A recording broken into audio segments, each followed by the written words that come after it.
And we are live. Good afternoon, everyone, and welcome to Lead Your Movement. I'm Angelique, Rewers, CEO and founder of The Corporate Agent, where we are the leading experts in helping small business owners and entrepreneurs to win corporate clients. And on this show, we put the spotlight on business leaders and entrepreneurs who are using their business to lead movements that are driving positive change in the world in a big, big way.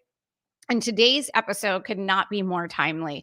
Just 2 weeks ago, on June 15th, the United States Supreme Court made a historic decision in a 6-3 decision that the 1964 Civil Rights Act would protect the rights of the LGBTQ community from discrimination in the workplace based on sex. And so today we're going to tackle that topic, look at what that means to organizations of all sizes, and especially look at what that means in terms of how organizations can be more inclusive of those who are transgender and non-binary individuals. And to help us tackle this topic, we have a very special guest with us today.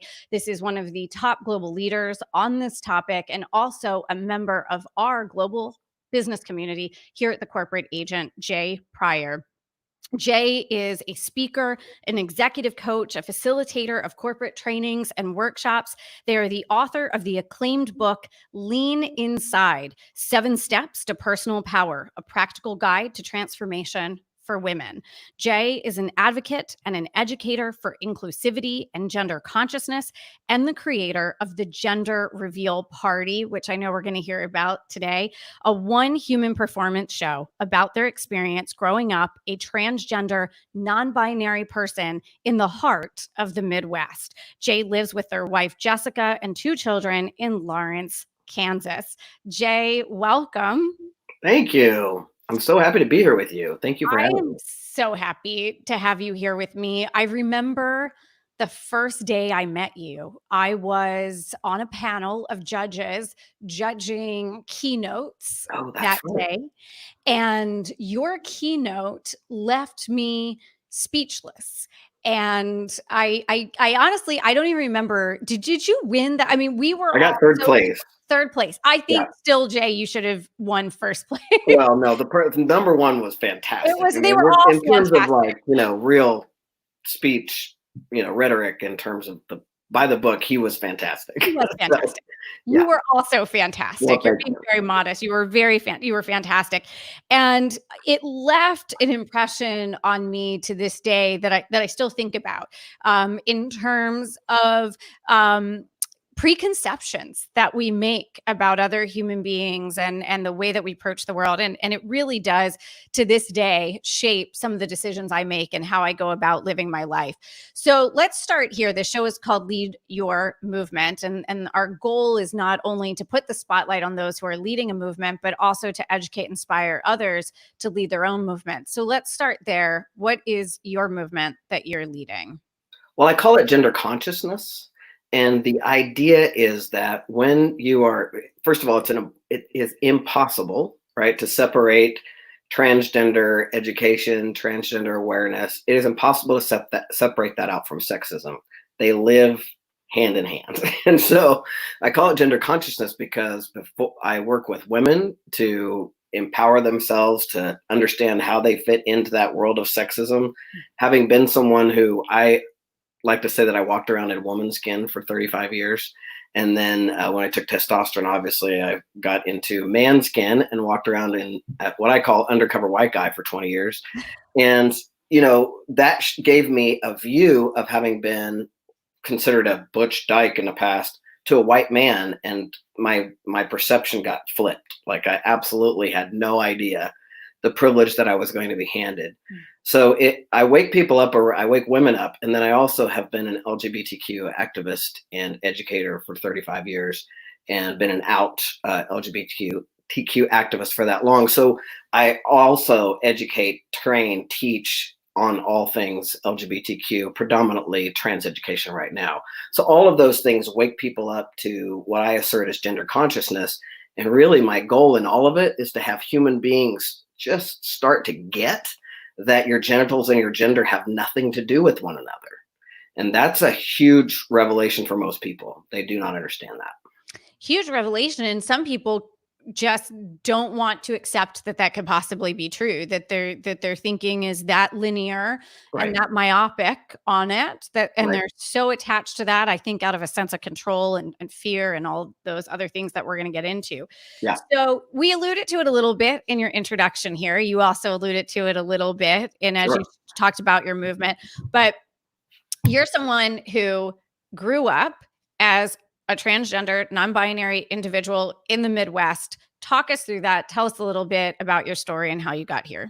Sure. We didn't have that language back then. I didn't have any language at all around what I was growing up. But I was a young lesbian growing up, and I was a tomboy. And that was great in my small town until I was about in sixth grade.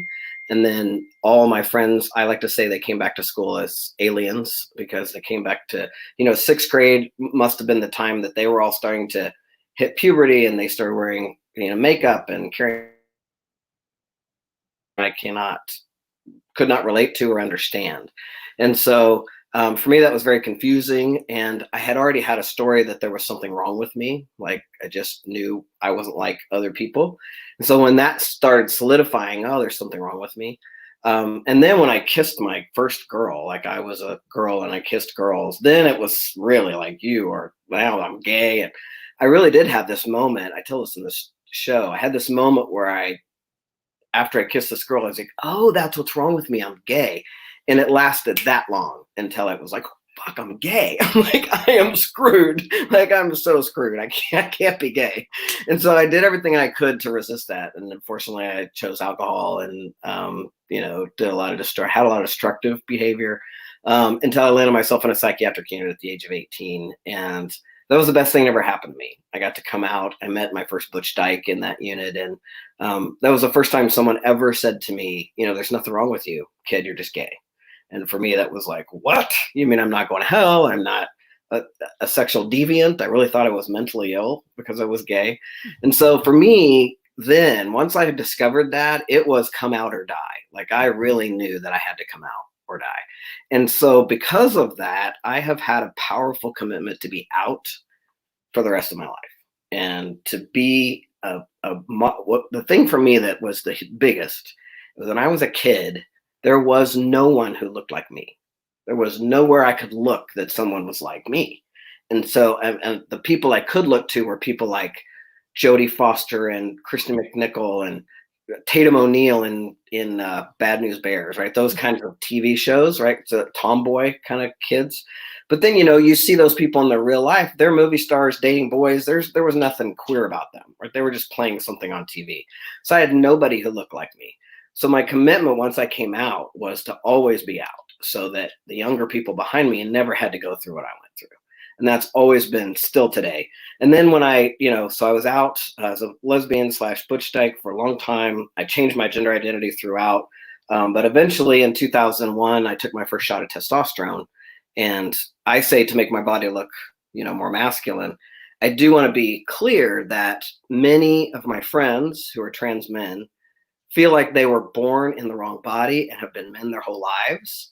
And for me, I was very involved in the lesbian feminist community, lesbian potlucks, the whole nine, right? And so I won't ever do this to be a man.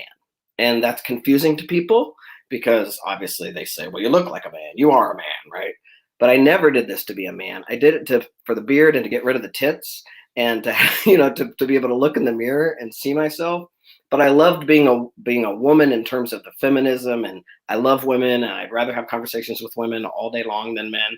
I don't even like men that much. So it's like, I don't want to be one. So I identified myself as a gender queer back then, but nobody had that language. And language is so important that the only community that had that language was the LGBTQ community. And so I just decided I have to be out everywhere. So, for a long time, if you met me for 5 minutes, I'd come out to you. I just did. I learned along the way to kind of be more graceful with that. But for a long time, I was out. And so I've been an out trans human. And then about 3 years ago, I went off testosterone. which one of the few people there, I, obviously don't know. I'm sure there's many, but I don't know very many people who've been on testosterone for as long as I have and then went off testosterone. So I've been off testosterone for 3 years, and I identify as a non-binary human being, and use they them pronouns, and really feel like I have my woman brain back, my woman butt back, which now determines my pants and my waist and all that stuff.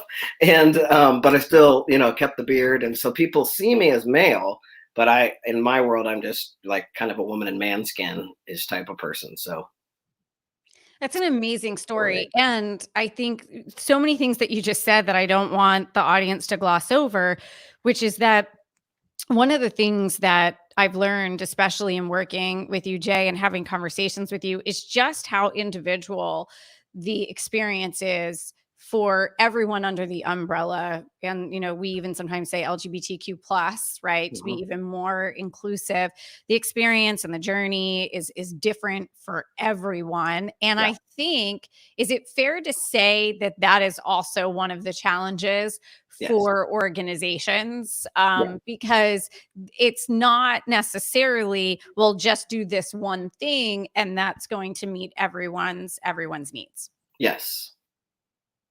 So how are you helping organizations with that? How do you go in and work with organizations when they have individuals like yourself, many inside their organizations? Everyone has a different experience, different language is welcomed by different individuals based on their experience and how they feel. So how do you help organizations address this, especially because I know that we're going to talk about this, but you work with some interesting types of organizations that have even added levels of complexity because of their interaction with the public on a regular basis. So walk me through how companies do that. How can they do that? How can they be an ally to this community? Well, first of all, allyship is really so important to say that allyship means putting your feet to it. It really, and a lot of times I'll start working with a company because they want to show up as an ally, but they have not been doing allyship. They've been speaking allyship perhaps, but they haven't been doing allyship, like being in it. And so when I come to work for a company, we start top down. We start with policies, paperwork, people, like all of it has to be inclusive. And now we're even shifting. And this is something that I love because I love the millennials. And this is because of millennials that we're shifting to a world of belonging rather than just you can include me, but that doesn't mean I feel like I belong. And so companies are moving towards belonging. I like to, plug my friend Rhodes Perry, who wrote the book Belonging, and a book called Belonging at Work. And it's a different conversation to say belonging. But when we go into an organization, sometimes the reason I get called in is because they want to look like they're, they want to say that they're inclusive. And so, we have to go in and say, you can't just list that you're inclusive on a box, right? You have to actually, show up. If you don't even have your pronouns in your signature, you're not really walking the talk, right? So it really is about making sure that I help companies walk the talk, right? And you cannot just spew that you are, LGBTQ inclusive, and then not understand what that really means. So it's all about making sure, and top down, right? I mean, this has to start from the top. And I assert all culture pieces have to start from the top. You can't ask your employees not to gossip and then have your CEO gossiping. It doesn't work, right? And it doesn't work to ask your employees to take on these belonging initiatives if you yourself have not checked yourself. So some of the most fun work I get to do is to consult with other, CEOs who want to be inclusive, but they just don't. They're still dealing with their own white privilege and not even knowing really how to do that. So I have an opportunity to really help them. And we come down from top down. And like I said, it has to involve policies, paperwork, people, the whole 9 yards. The whole company has to have this picture where we're inclusive, because we know queer people know. We know who's just giving us sound bites, right? We've been clear about that forever. So Yeah, I mean, that's something, I mean, organizations really struggle with that across the board, right? I mean, I remember many years ago, it was the last company I worked with, and I was lying on the floor because I had, I don't know, my fever was like 104, 105. I should have been in the hospital at this point. I've Shouldn't have worked been at work, that's for sure. yeah, I'm like, I've worked 3 straight days because it's, this emergency. And at this point I like collapse on the floor. And I remember one of the sort of funny things was that as I'm lying on the floor, I can see up on the wall of the office one of our mission statements as I'm lying on the floor of the office and literally being stepped over by other employees who are really doing nothing, that I'm basically completely collapsed at this point. So I think there's a lot of that goes around, but you bring up millennials, and I would add Gen Z to that as well. Oh, I love, And yeah. then you add the social media aspect to it, where we all have cameras, we all have an ability to voice. I'm not sure companies can get away with the tokenism anymore on any of it, the check the box. Well, we have a policy. We're going to talk about that in a second in terms of these policies. But how do they actually go from having the policy to really affecting change that matters in the organization? Because that seems to be the leap that they can't get past. Yeah, and I think, well, again, it is top down. And so part of what I assert is missing in those companies is the disconnect in generations. Like if you've got a boomer or a Gen Xer running an organization, right? They want to do the right thing, but they're so ensconced in, how it's been going on forever that they really don't get it. And so it's really about making sure that they that way, and then all the way down, right? We do that to affect change, and even in the recruiting policies, all the way around. And not just LGBTQ issues, but if we're going to talk about diversity, we really have to talk about Black Lives Matter and the fact that white supremacy is everywhere, and it's even coded over the LGBTQ movement. So, it really is about affecting change, being a change agent. CEOs have to be change agents today. They have to be. And if they can't get their foot in that, then they're going to get caught. It's just, it doesn't work, right? We've come to a place where inauthenticity, lip service, none of that works anymore. And the younger generation is demanding it. And that's one of the things that I love about them is that they're a demand. They're not willing to say, we just won't buy it. Like they just won't. They won't buy it. The word that I love recently is unequivocal. Unequivocal. Unequivocal that that the policies, the culture, the domino effect that it happens when something doesn't meet a standard, doesn't align with what a company says their values are, because that's really, to me, where the proof is in the pudding. When there's someone in the organization who's not living up to the values that the company is proclaiming that they have, what does the company then do about it? One of our guests last week said, if it's your top salesperson who does something that is, whether, overtly or sort of a cloaked racist statement or action, and it's your top salesperson, are you willing to act unequivocally towards taking action on that? And I thought, Right. that's really, those are to me, those litmus tests, right? Yeah. And you remember this back in the day when that wasn't the case. And it's still not now. So let's talk about that. So, Right. one of the things that came out of this Supreme Court decision 2 weeks ago, June 15th. So this is a big deal. It was a 6-3 decision, which was also a pretty big deal. But when you look at the fact that there were still a significant number of states, I'll say it that way, that did not have protections for employees, this goes a long way to at least having a legal recourse. What does this law do? And what do you think it doesn't do at the end of the day in the real world?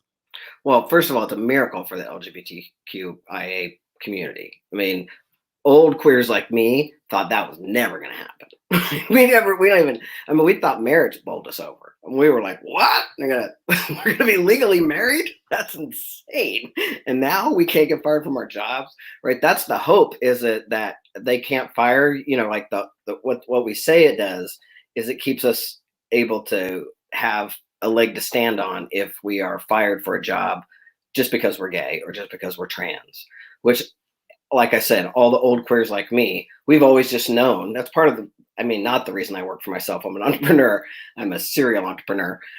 And the good news is, as an entrepreneur, I don't get fired for being queer, right? And that is not the case anywhere else unless you work for yourself. And any old queer knows that. So we know we could be fired at any time without any legal recourse.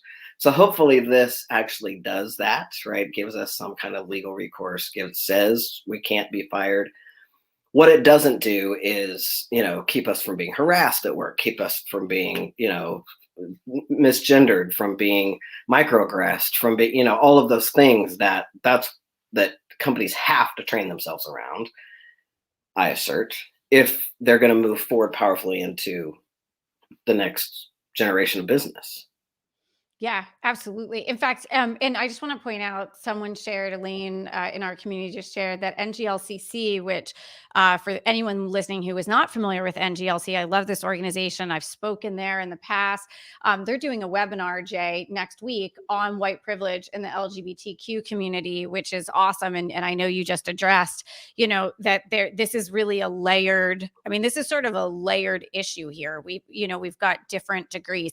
I actually want to ask you, not about white privilege. I want to ask you for a second about male privilege before we change directions just a little bit, because I also want you to share what it's like doing your work in the world, because we have a lot of people in our community who want to change big things out there, and I want to hear your advice for them as well. But before we go there, I'm curious, because you have had a unique vantage point that a lot of people in this world don't have, which is suddenly sort of experiencing life as a white male after not experiencing life as a white male. What do you want to say to the women in our community about what you discovered, your observations, and what do you want to say to the men in the community as well?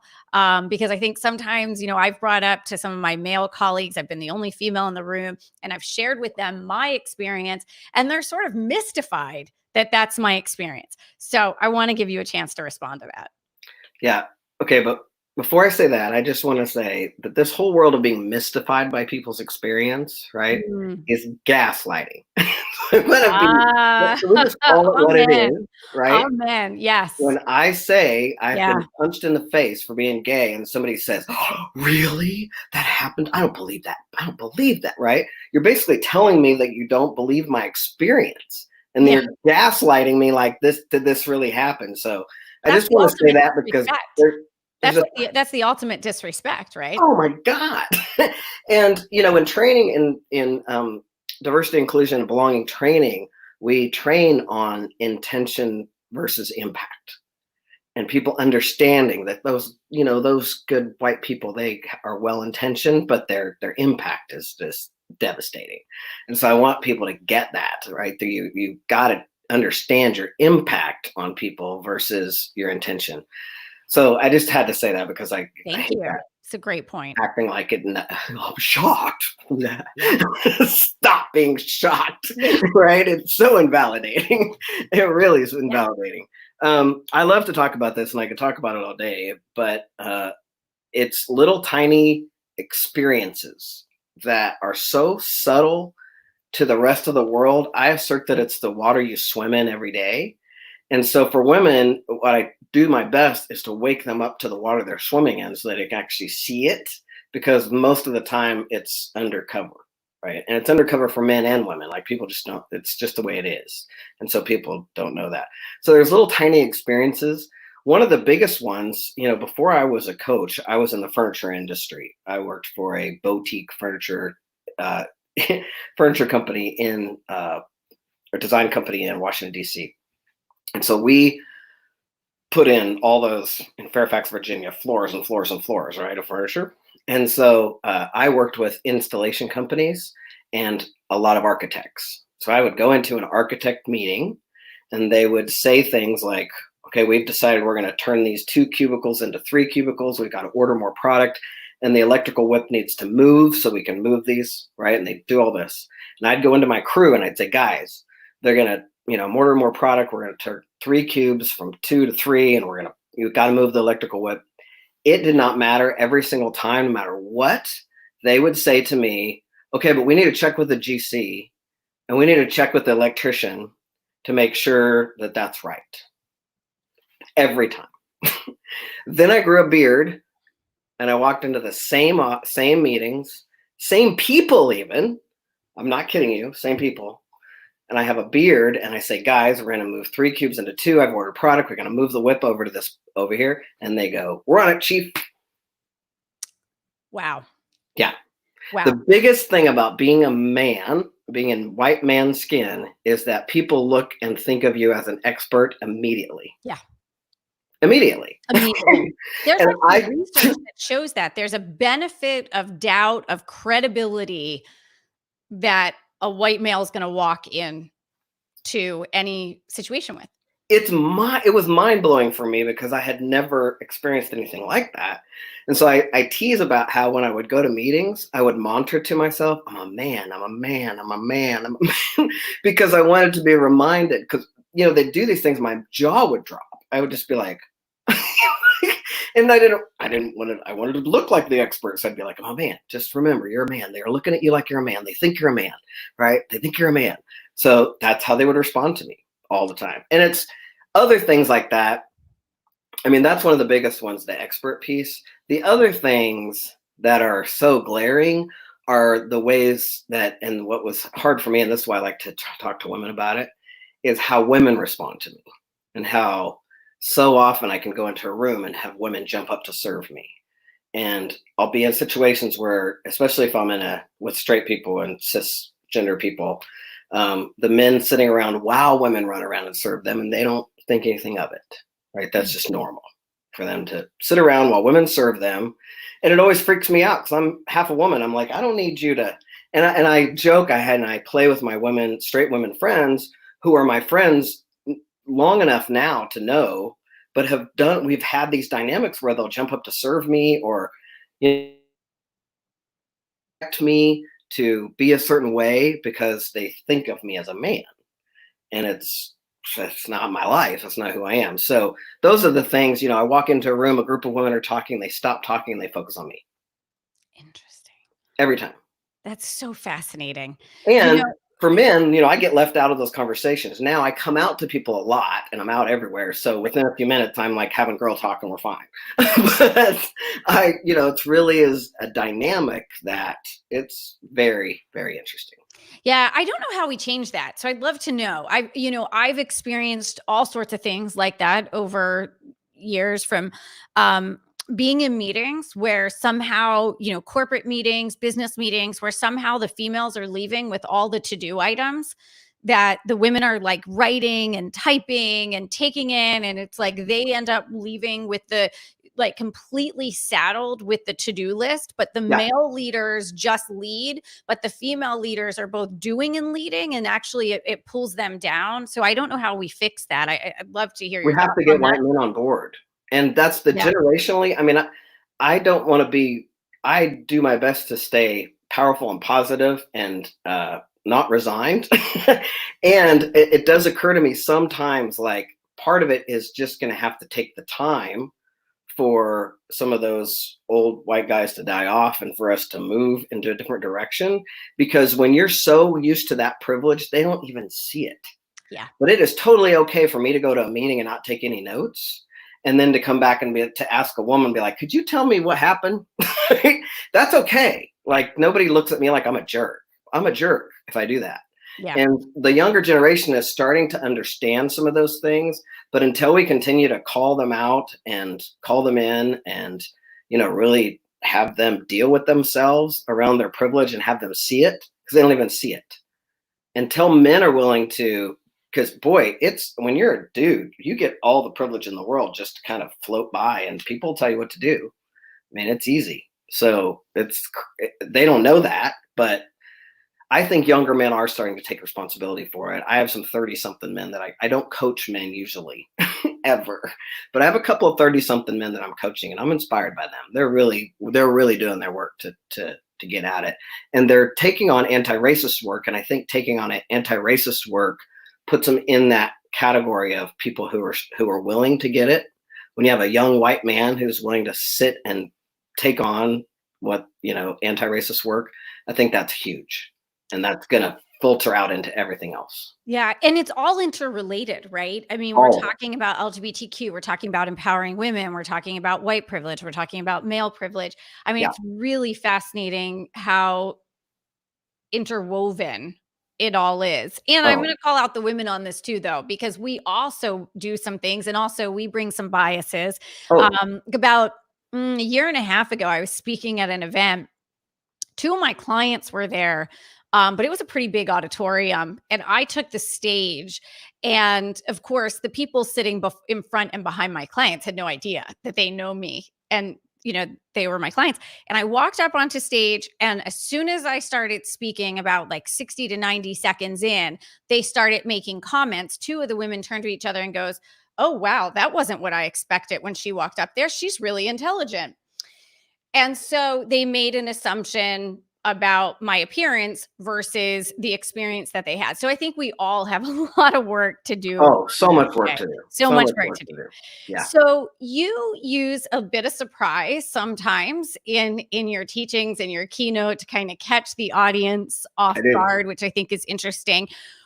You go into environments sometimes. You've worked with, police, firefighters, others. You've gone in to talk about transgender, non-binary individuals. How do you interact with the public? What do you do? What do you do as someone who's out there really taking on, I think, in some people's minds, what would be a tough topic in certain environments? You're going up against years, decades of, culture. You're going up against, all sorts of political views, religious views, all these things. Where do you get the courage to do that? What do you say to other people who want to shatter the status quo when they're going out there doing that? How can they learn from you?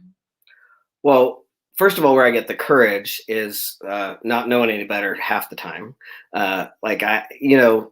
We in our work we use the Colby. I'm a 9 green. Yeah. I'm a daredevil by nature, and so there's another culture index, and it has a profile of a daredevil, and I'm it. I'm a daredevil, and I always have been. And so that for one thing is just something I can't help. I can't even shut my mouth when I try. So that just part of the reason is just I'm into that. and I'm out there in it. I don't know I'm in trouble till I'm already in it most of the time. But I will tell you that talking about generations, I mean, this is a very interesting topic to me anyway, because I have been out since 1985, and I have been doing workshops and speaking on these topics since I was in my early 20s. So over 30 plus 5 years, right? Long time. But back in the day, no one else was doing this work but LGBTQIA people. No one. You didn't have straight people step up and be like, we're going to take it. It was all on us. And I knew from being a suicidal youth that there were other kids that were dying. And if I didn't get out there, that was on me. Like for me, that was all there was to it. Like if I don't speak up, these kids are dying. That's all there is to it. Now, recently, I am also a GLSEN volunteer. If you don't know what GLSEN is, it's used to be, and it's formed in 1990, and it used to be the Gay and Lesbian Services Education Network. They have just gone with GLSEN because people, brand recognition, they know that. They know what that is. If you go to GLSEN's website, they have some of the most detailed and longevity research that has been done. So I love GLSEN, and we're a stand for kids K through 12 and tons of intersectionality to keep all kids safe in schools. So part of what I also do on a volunteer basis is I do volunteer professional development for GLSEN. I was in a training for them about a year ago or so. And one of the things that came up for me when they were doing an exercise on gender performance and how you perform your gender in different times of your life. One of the things that came up for me is when I am in a business situation, oftentimes I'm not going to paint my fingernails. I'm not going to show up in any way feminine. If I'm going to meet with a CEO, I'm going to butch up, right? And I had a little shame spiral with that because it conflicted with that. If I'm not out, they die, right? And so I mentioned that, and I mentioned the shame spiral, and this 30-something trainer said to me, Jay, do you know it's not always your job? I was like, what? Like, what do you mean it's not my job? If I'm not out, they die, right? And so for me, it was such a powerful experience. And it's one of the things I love. The millennials have brought in this idea of activism where it's not always my job. I'm not supposed to always be holding the emotional labor for, right, for the LGBTQ community. I am a trans person. So that shift and having straight people come on board as allies and having, you know, white people come on board as allies for Black Lives Matter, like that's the most important stuff, right? And that's where we've shifted. And it's weird for me because, again, I get now it's not always mine, but I've been doing it for so long, like it's just what I do. I'm just up there in it. And so that shift, but it's always been my job because I do it. But now I've started to realize there are times that I choose to stay safe and just not say anything sometimes. And I've felt so guilty about that in the past. I couldn't do it, but I've really let myself off the hook on that lately, being like, I can just choose to stay safe today and not have to be out there all the time. Because we need straight people to step up. That's a really good piece of advice to folks who are doing tough work. Yeah, it is. But it's a shift. Like my generation doesn't know that. And in fact, I talk about this all the time. I started activism in college, right? And I had a whole group, there was a whole group of us. You know, there was a ton of us that we were going to change the world, right? Now, 30 some years later, there's only one other person besides me that's still an activist, and she works for the ACLU, right? Wow. I mean, she's big dog. She's not big dog, but, you know, she makes a huge difference. But she and I are the only ones that are left of our whole group of people that did activism. Everybody else is like, you know, home having kids, doing their thing, living their lives. It's a different world today. And so I'm happy to see that shift, but it's weird for me as somebody it's always been my job. I just feel like it's my job. I often wonder where that goes, that whether it's when you're graduating high school or you're graduating college and you feel like you can take on the world and you're going to do something important, and where that goes. Part of what I hope comes out of the show over time is people getting back in touch with that thing, because you've been doing this for how many years? If you go back to high school, how many years would you say you've been doing this? So that I'm 54. So 30, 35 years-ish, Mm-hmm. right? Mm-hmm. So one of the things that I've always found interesting, and we'll see, this is sort of my hypothesis, we'll see if this ends up proving true over the years that we do this show, but I find that there's always a through line in people's sort of movements, that when you get to authentically what people are about, that you can find traces of it through their entire lifeline.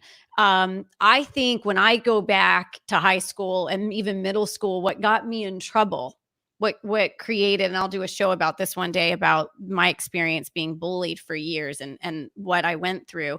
When I go back to that, it all started because I stood up to a bully for what I felt was not right, what I don't think is right. When I think there's an out of balance of power and I don't think something is right, that I want to talk about it. I want to shine a light on it. I want to do something about it. There's nothing that gets me angrier than when I think something's not right. And so, you know, I can see threads of that. And do you think that's true, that, you know, when people really, when they're leading a movement and they're finding that courage, that it needs to be tied to something that's always been something that has always driven them, or that there was a major life thing that happened, versus I'm going to start a movement just because I think that's what we're supposed to be doing now?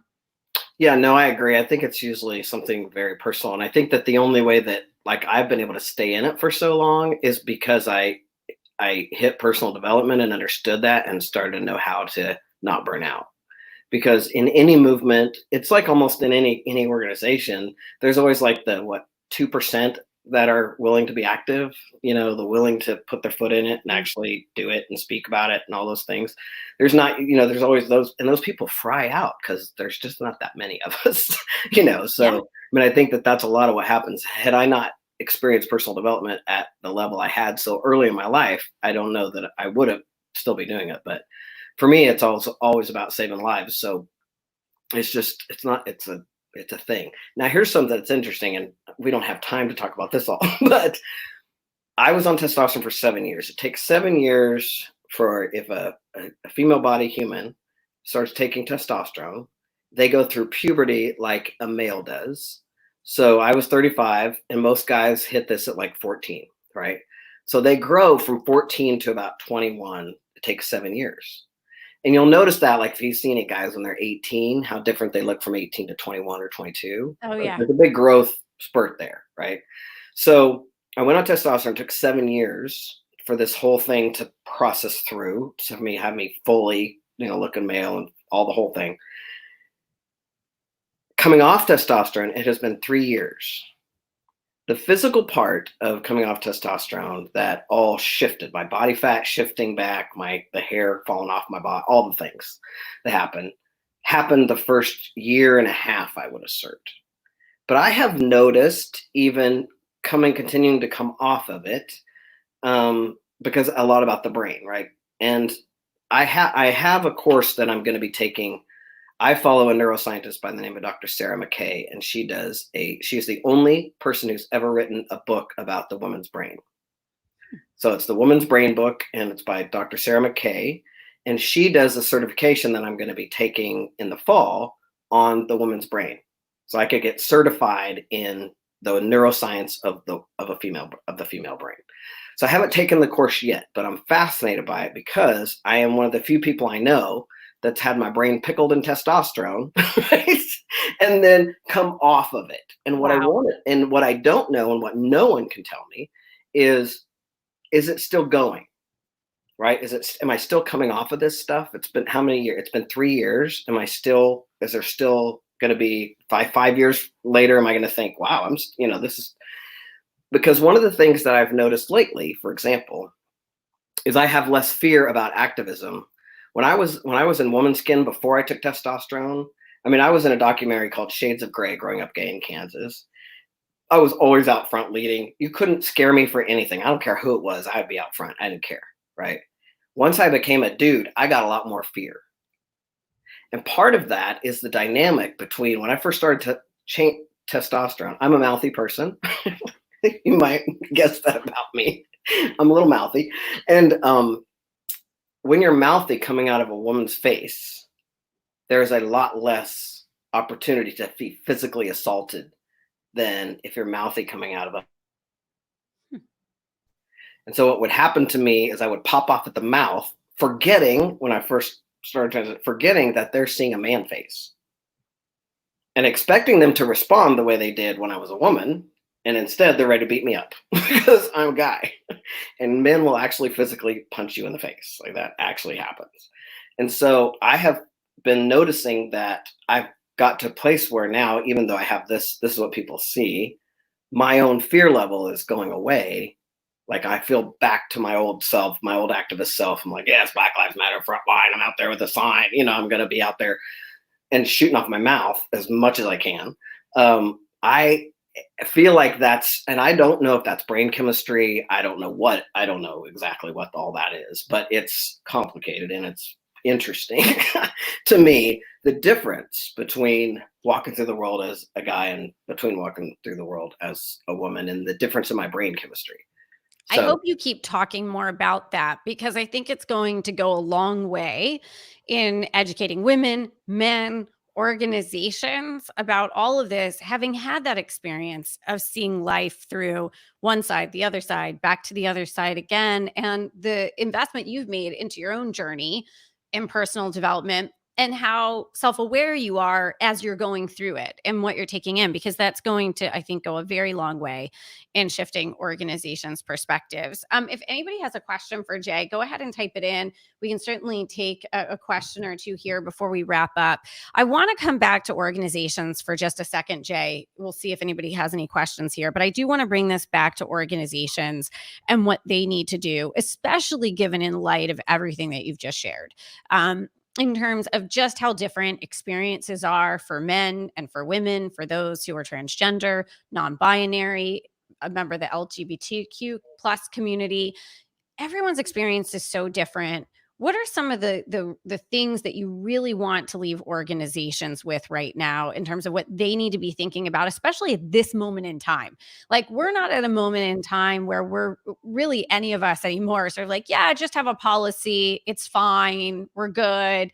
We're not good here. Like, none of this is good here. I mean, there's things that are definitely progress being made. I was gonna share this one statistic really quick. Back in 2002, only 3% of the Fortune 500 companies, think about this, guys, 2002, 3% of and I know I said this at the beginning, but I want you guys to really think about this. From 3% to 91% of the Fortune 500 having policies for those who are transgender and non-binary identifying individuals. That's a huge leap, but we're still nowhere near where we need to be, Jay, in people belonging. I love that word, belonging. What do you want to leave folks with inside of companies, leaders inside of companies who've heard your story today, who've heard sort of just some of your anecdotes about what it's been like for you at different points of your life? What do you want them to know about how to be bold and take action right now? Yeah, and I think boldness is the absolute path to take. And so I think that leaders have to really look at CEOs, top level executives. They have to really look at, is their company performative around their diversity and inclusion, equity, belonging initiatives, or are they really doing it? And today, given everything that's happened in the last 3 months, like however many months it is, I would assert that companies not just have to take on LGBTQIA training, unconscious bias training, all of that, but they need to be doing anti-racist work, like bottom line anti-racist work, and they need to be engaging in making sure that their company is engaged in doing allyship. So not just saying we're allies and making sure you're listing your pronouns, but doing it, like getting in there and having their employees, everybody, really engaged in these conversations. It's uncomfortable, right? These conversations are not comfortable. And so we really have to make sure that companies are willing to get in there and be uncomfortable as they're dealing with and I think the anti-racism work is so important because, again, this is all layered, right? And so even amongst the only reason, I mean, this is a little bit of a sidebar, but the only reason we have that index in the first place is because we have white gay men leading HRC and their corporate connections and with money that made all that happen. Now, I'm grateful, right? I'm grateful, but one of the things I assert all the time, and I have seen us, every movement shifts, movements have ebbs and flows. The LGBTQIA movement shifted biggest after Matthew Shepard died. He was white and he had money, right? If that kid had been poor and black, we'd still be back where we were. He was white. His parents had money. They knew the Clintons. They knew they got in touch with the Gates family. And HRC all of a sudden had tons of money, right? But HRC was also run by rich white kids. I mean, straight, not straight, gay men, white gay men, right? Still have the privilege and the power. So, it's important to note that the hugest movement that happened in the LGBTQ community happened because of whiteness. Yep. And because of economic, because they had an economic advantage. And so I think that anti-racist work is so important to take on first, and then, all the rest of it coming down. But we have to have all of the conversations, and it has to stop being performative and actually being people putting their feet in it. Yeah, I agree. I mean, and it's all coming together at one time, which is what it needs to do, right? Which is what it needs to do. We have a great question. I want to take like 2 quick questions here, Jay. One from Danny. It's a great question from Danny. And he wants to just say how appreciative he is of this conversation, Jay, and the work you're doing. And he says, as an out queer cis male consultant, I'd like to leverage identity and insights to generate client work. any advice appreciated. So I'd love for you to talk about that. You can possibly see the question in front of you on the dashboard here, Jay, in terms of leveraging identity and insights to really generate that client work. And I know you're doing that. Organizations are coming to you, especially right now, Jay. Yeah. There's definitely a heightened interest in anything under the umbrella of diversity Right. at this point. Some performative, like you said, and some genuine. Yeah. What are your thoughts on this for Danny? Well, I mean, first of all, I think that Danny has, if he's a cis male queer, then he has an opportunity to lead from his own privilege, even though he has and this is where it gets nuanced all over the place, right? But even though he comes from he has a queer perspective that he can share, but he also has the privilege of being a male. And so as cis male, and that in and of itself gives him an insight of people he can reach and he can talk to, because I think that a lot of cis males need to hear from other cis males about checking in around that. So first of all, leverage that his identity as a cis male to other males in power, and also that insights. I mean, he could write a white paper. He could, we could. He's joined Velocity, and then that's my best advice. But but to leverage those insights, like write it down, do something with it, create something, and then get it out to people, right? And so that they know that you're start being the expert that you are, right? One of the things that you, Angelique, give to us in your group, and you've given to me in particular, when I met you, I had still been doing LGBTQ work for 35 years and not really talking about, not really talking about it that much in business, right? And so one of the things you gave me permission to do was like, Jay, you're an expert in this. Like, you've been doing this for 35 years. You're an expert, right? And so when you do something that you love and it's just your passion, you don't think of it as expertise. You just think of it as like, I have to do this because kids are dying, right? I didn't think of myself as someone who was an expert in that way until, you really gave me that was like a key to the kingdom for me in terms of insights. And so he needs to leverage himself. He's an expert, and he needs to leverage his expertise, and he can totally do that. Absolutely. Yeah, I'm going to add to that a little bit in that to say yes to everything Jay just said. And then to add to that, one of the things right now is anytime, Danny, that you can bring insights to organizations that illuminate something for them that they just didn't fully appreciate before. Right. And so think about what transformation you want to affect for organizations, and who can you talk to, get some voice of the customer going, voice of the, whether it's the employees, whether it's mid-level leaders, whether it's senior leaders, that you really want to help them transform their experience inside of organizations vis-a-vis your area of expertise, and really start to create environments for discussions to happen where knowledge sharing can happen. One of the things right now, Jay, and I'm watching the time, so I know we're going to have to wrap up here. But one of the things right now is that organizations are in a new world that they really kind of woke up to in about 4 to 5 months because of the pandemic, because of people moving home, because of the Black Lives Matter movement, which also because of these watershed decisions coming out of the Supreme Court right now. It has been, I hate the expression perfect storm because storm sounds negative. It's sort of the sort of perfect breaking free of inertia that we've needed. And that's very exciting. But with that said, organizations don't have a playbook anymore. And what they really need are rooms for conversations and, dialogue. And I think it's a great way for people to be of value to organizations right now. Having conversations like the ones we're having, you can do it in virtual executive roundtables, power breakfast, things of that nature, which I think is, just so powerful right now. Jay, Right. you are getting tons and tons of love here from this community. The work that's watching us today, the work that you're doing is so important with these organizations. I know also, I just want to say for organizations who are listening to this, whether it's diversity and inclusion or business owners or the other heads of organizations out there, what you maybe don't know about Jay is just how phenomenal of a speaker he is and how he uses humor and honesty to disarm people, to allow them to grow. They use. Thank you. There you go. Thank you. See, I told you I was going to do it.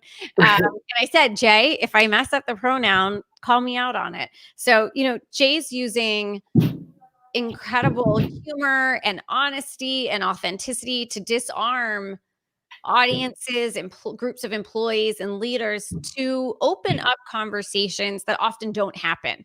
And I think that is so powerful. Where can people go, Jay, to learn more about you and the work that you're doing, and find out about having you as a speaker, to be able to maybe even see pieces of your one-person show that you've done, which is just phenomenal? How can they do that? 2 websites. The first one is jaypryorconsulting.com, and that's spelled out JAYPRYOR consulting.com. And then if you're interested in seeing the gender reveal party, you can actually rent it. I've got it. It's a rough video, but we went ahead and put it up when the pandemic hit, and that is at thegenderrevealparty.com. You can rent the gender reveal party overnight for 48 hours. I think we got it up for $10 or something. Because my point around the gender reveal party is my commitment to have people really understand that their genitals are not their gender. And my show, I know, wakes people up to that. And so I'm proud of the show. It's something that was like an art piece that birthed out of me. And so I'm really proud of the show. And I know that it makes a difference for people because I've had tons of feedback. It's phenomenal. I mean, I've had a chance to see it. It was incredible. It left me yet again. I mean, that was twice now, Jay, that you sort of left me speechless at the end of your talks that you've given, that are just absolutely phenomenal. So thank you for doing the work that you Absolutely. do. It's so incredible. It's so important.